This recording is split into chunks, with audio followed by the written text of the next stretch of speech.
ಶಾಂತಕೃಷ್ಣಮೂರ್ತಿ. ನಮ್ಮ ಯುವ ಪೀಳಿಗೆಯನ್ನು ಡ್ರಗ್ಸ್ ವ್ಯಸನದಿಂದ ಮುಕ್ತಗೊಳಿಸಲು ಮತ್ತು ಅದರ ಬಗ್ಗೆ ಜಾಗೃತಿ ಮೂಡಿಸಲು ಇವತ್ತು ನಾವು SK ಫೌಂಡೇಶನ್, ಆರೋಹಣ ಸಂಸ್ಥೆ ಮತ್ತು ಪೊಲೀಸ್ ಇಲಾಖೆ ವತಿಯಿಂದ Ramamurthy Nagar say no to drugs run ಆಯೋಜನೆ ಮಾಡ್ತಾ ಇದ್ದೀವಿ. ಇದೇ ಡಿಸೆಂಬರ್ 14 ಜುಬ್ಲಿ ಶಾಲೆ ಆವರಣ ಬೆಳಗ್ಗೆ 6 ಗಂಟೆಗೆ ಈ ಮ್ಯಾರಥಾನ್ ಆಯೋಜನೆ ಮಾಡಲಾಗಿದ್ದು, ತಾವೆಲ್ಲರೂ ಅತಿ ಹೆಚ್ಚಿನ ಸಂಖ್ಯೆಯಲ್ಲಿ ಭಾಗವಹಿಸಿ ಈ ಮ್ಯಾರಥಾನನ್ನು ಯಶಸ್ವಿಗೊಳಿಸಿ ಒಂದು ಆರೋಗ್ಯವಂತ ಸಮಾಜವನ್ನು ನಿರ್ಮಾಣ ಮಾಡಲು ತಾವೆಲ್ಲರೂ ಕೈ ಜೋಡಿಸಬೇಕಾಗಿ ವಿನಂತಿ. ಅವರು ಒಂದು ಕಳವಳ ವ್ಯಕ್ತಪಡಿಸಿದರು. ಸಮಾಜಘಾತಕ ಶಕ್ತಿಗಳು ಅನೇಕ ದೇಶದೊಳಗಿರುವ ಈ ಏನಿವತ್ತು ಡ್ರಗ್ ಮಾಫಿಯಾ ಇಲ್ಲಿ ತುಂಬ ಬೆಂಗಳೂರಿಗೆ ಸಕ್ರಿಯವಾಗಿದೆ. ಪೊಲೀಸ್ ಇಲಾಖೆ ಸಂಘಟನಾತ್ಮಕ ಹೋರಾಟ ಮಾಡ್ತಾ ಇದ್ರು ಕೂಡ ಅದು ಕಂಟ್ರೋಲ್ ಮಾಡೋದು ಕಷ್ಟ ಆಗ್ತಾ ಇದೆ. ಹೈಡ್ರೋ ಗಾಂಜಾ ಇತ್ತೀಚೆಗೆ ನಮ್ಮ ಕನ್ನಡಪ್ರಭ ಅಭಿಯಾನ ಮಾಡಿದ್ದಾರೆ. ನಾವು ಓದ್ತಾ ಇದ್ದೀವಿ, ನಾಗರಿಕರಿಗೆ ಭಯ ಆಗ್ತದೆ. 100 ಕೋಟಿ 150 ಕೋಟಿ ಈ ಥರ ಡ್ರಗ್ಗಳನ್ನು ಇವತ್ತು ಪೊಲೀಸ್ ಇಲಾಖೆ ಸೀಜ್ ಮಾಡ್ತಾ ಇದೆ. ಬೆಂಗಳೂರು ಅವರಿಗೆ ಒಂದು ವ್ಯಾಪಾರಿ ಕೇಂದ್ರ ಆಗಿದೆ.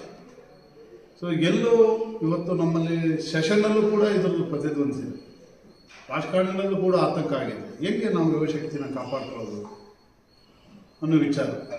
ಹಾಗಾಗಿ ಮತ್ತೆ ಈ ಭಾಗದಲ್ಲಿ ನಾವು ಯಾಕೆ ಅದನ್ನು ಸಂಘಟನೆ ಮಾಡೋಕ್ಕೆ ಪ್ರಯತ್ನ ಮಾಡ್ತೀವಿ ಅಂದರೆ, ಅತಿ ಹೆಚ್ಚು ಸ್ಕೂಲ್ಸು ಕಾಲೇಜುಗಳು ಈ ಭಾಗದಲ್ಲಿದ್ದಾವೆ. ಉದಾಹರಣೆ ಪ್ರತಿಷ್ಠಿತ ಸ್ಕೂಲ್ಗಳು, ರ್ಯಾನ್ ಇಂಟರ್ನ್ಯಾಷನಲ್, ನ್ಯಾಷನಲ್, ಎಷ್ಟೊಂದು ಇನ್ಸ್ಟಿಟ್ಯೂಟ್ಗಳು ಈ ಭಾಗದಲ್ಲಿ ಇರೋದರಿಂದ ನಮಗೆ ಒಂದು ಆತಂಕಕಾರಿ. ನಮ್ಮ ಇಲ್ಲಿರುವಂಥ ಪೋಷಕರುಗಳಿಗೆ ಹೇಗಪ್ಪ ನಮ್ಮ ಮಕ್ಕಳನ್ನ ರಕ್ಷಣೆ ಮಾಡೋದು. ಎಷ್ಟೋ ಕಷ್ಟಪಟ್ಟು ಫೀಸ್ ಕಟ್ತೀವಿ, ಬಟ್ಟೆ ಕೊಡಿಸ್ತೀವಿ, ಆ ಮಕ್ಕಳು ವಿದ್ಯಾವಂತರಾಗಲಿ ಅಂತೇಳಿ ಬಯಸ್ತೀವಿ. ಯಾವುದೋ ಈ ಡ್ರಗ್ ಮಾಫಿಯಾಗಳು ಅದಕ್ಕೆ ನಮ್ಮ ಮಕ್ಕಳನ್ನ ಬಲಿ ಆಗ್ಬಿಟ್ರೆ ಅವು ನಮ್ಮ ಸೊತ್ತು ಅಲ್ಲದೆ ದೇಶದ ಸಂಪತ್ತು ಕೂಡ. 43% ಯುವಶಕ್ತಿ ಯುವಕರು ಯುವತಿಯರು ಈ ದೇಶದಲ್ಲಿದ್ದಾರೆ. ಅವರೇ ಮುಂದಿನ ಆಸ್ತಿ, ಮುಂದಿನ ಪ್ರಜೆಗಳು. ನಾಳೆ ಅವ್ರನ್ನ ಸತ್ಪ್ರಜೆಗಳಾಗಿ ರೂಪಿಸ್ಬೇಕು, ಆರೋಗ್ಯವಂತರಾಗಿ ಸಮಾಜವನ್ನು ಕಟ್ಟಬೇಕಲ್ವ. ಈ ಹೊಣೆಗಾರಿಕೆ ಏನು ಮಾಡೋದು ಅಂತ ಎಲ್ಲ ಪೋಷಕರು ಕಳವಳ ವ್ಯಕ್ತಪಡಿಸ್ತಾರೆ.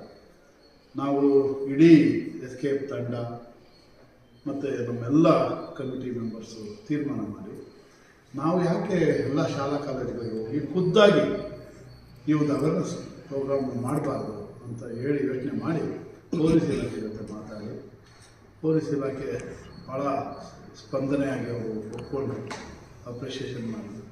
ಮತ್ತು ಆರೋಹಣ ಅಂತ ಒಂದು ಸಂಸ್ಥೆ ನಾವೆಲ್ಲರೂ ಸೇರಿ ಇತ್ತೀಚೆಗೆ ಈ ಭಾಗದಂತೆ ಡ್ರಗ್ ಇದರಿಂದ ಎಷ್ಟು ಅನಾಹುತ ಆಗ್ತದೆ, ಎಷ್ಟು ದುಷ್ಪರಿಣಾಮಗಳು ದೇಹದ ಮೇಲೆ ಬೀಳುತ್ತೆ, ಇದರಿಂದ ಕಾನೂನು ಎಷ್ಟು ಚಟುವಟಿಕೆಗಳು ವಿರುದ್ಧವಾಗಿದೆ, ಈ ಎಲ್ಲ ವಿಚಾರಗಳನ್ನು ಮಕ್ಕಳಿಗೆ ತಿಳಿಸಿ ಪೊಲೀಸ್ ಇಲಾಖೆಯೊಂದಿಗೆ ಭಾಳಷ್ಟು ವಿಚಾರಗಳನ್ನು ಅವರಿಗೆಲ್ಲ ತಿಳಿಸಿದ್ದೀವಿ.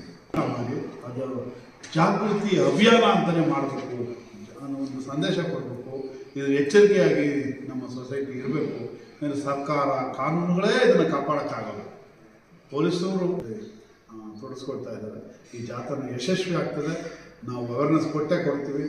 ಯಾವುದೇ ಮಾಫಿಯಾ ನಮ್ಮ ಭಾಗದಲ್ಲಿ ಸುಳಿದಂಗೆ ನೋಡ್ಕೊಳ್ಳೋಂಥ ಹೊಣೆಗಾರಿಕೆಯನ್ನು ನಾವು ಜವಾಬ್ದಾರಿ ತಗೊಳ್ತೀವಿ ಅಂತ ಹೇಳಿ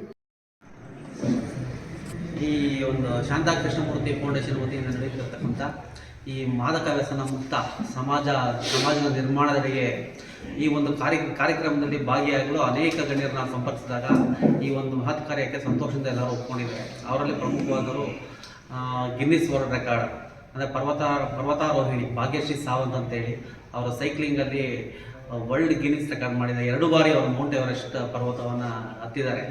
ಆ ಒಂದು ಅವ್ರ ಫಿಟ್ನೆಸ್ ಏನಿದೆ, ಆ ಒಂದು ದೇಹದಾಢ್ಯತೆ ಏನಿದೆ, ಆ ಒಂದು ಇದನ್ನು ಸಂಪರ್ಕಿಸಿದಾಗ ಈ ಮಾದಕ ವ್ಯಸನ ಮುಕ್ತ ಸಮಾಜವನ್ನು ನಿರ್ಮಾಣ ಮಾಡಬೇಕು. ಏನಿವತ್ತು ಯುವಜನತೆ ಆ ಒಂದು ಮಾದಕ ವ್ಯಸನದ ಕಡೆ ಆಕರ್ಷಿತರಾಗ್ತಿದ್ದಾರೆ, ಅದನ್ನು ನಾವು ನಿರ್ಮೂಲನೆ ಮಾಡಬೇಕು ಅಂತೇಳಿ ತುಂಬ ಸಂತೋಷ ಒಪ್ಕೊಂಡ್ರು. ಅವರು ಕೂಡ ಬರ್ತಾ ಇದ್ದಾರೆ, ಭಾಗ್ಯಶ್ರೀ ಸಾವಂತ್ ಅಂತೇಳಿ.